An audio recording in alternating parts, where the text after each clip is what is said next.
ময়মনসিংহ সদর উপজেলার মৎস্য খামারি জহুর আলী 10 একরের জলাধারে কই ও তেলাপিয়া মাছের চাষ করছেন গেল 1 দশক ধরে। বর্তমানে যেখানে প্রতি কেজি মাছ উৎপাদনে খাবার প্রয়োজন 135 টাকার, সেখানে পাইকারদের কাছে বিক্রি করেন মাত্র 110 টাকা দরে। ফলে বিপুল অঙ্কের লোকসান গুনতে হচ্ছে তাকে। 1 কেজি মাছ চাষ করলে দেখা গেছে কই মাছটা চাষ করলেও 130 থেকে 35 টাকা খরচ আছে, বেচুন লাগে 160 টাকা 8 টাকা কেজি। আমরা কিভাবে কি করব?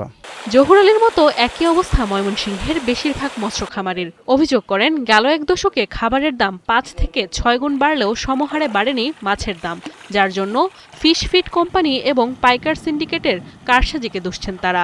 খাবারের যে কোম্পানিগুলো তারা সিন্ডিকেটের তাদের কাছে জিম্মি, যার কারণে আমরা ন্যায্য মূল্যে খাবার পাই না। এভাবে যদি চলতে থাকে তাহলে মনে করেন যে চাষিরা জোরে পড়তে পড়তে একদিন দেখা যাবে মাছ চাষ বিলুপ্ত হয়ে যাইতেছে। সরকারের কাছে আমাদের দাবি এটাই যে খাদ্যর দাম যদি কমে তাহলে আমরা লাভবান হইতে পারি। একজন চাষি যখন লস করে তখন তো আমাদের টাকা আসে না, আর আমরা ব্যাংকের মাধ্যমে ব্যাংকের সাপোর্ট নিয়ে ব্যবসা করি, দেখা গেল পরে ব্যাংকের টাকাও সময় মতন পরিশোধ করতে পারি না।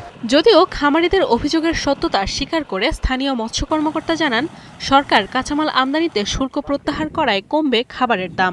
বর্তমানে সুখের খবর যে বর্তমান সরকার চাষিদের এই মৎস্য খাদ্যের দাম কমানোর জন্য মৎস্য খাদ্য উপকরণ যেগুলি বিদেশ থেকে আমদানি করতে হয় সেটা শুল্ক প্রত্যাহার করছে, অনেকটা কমায় নিয়ে আসছে।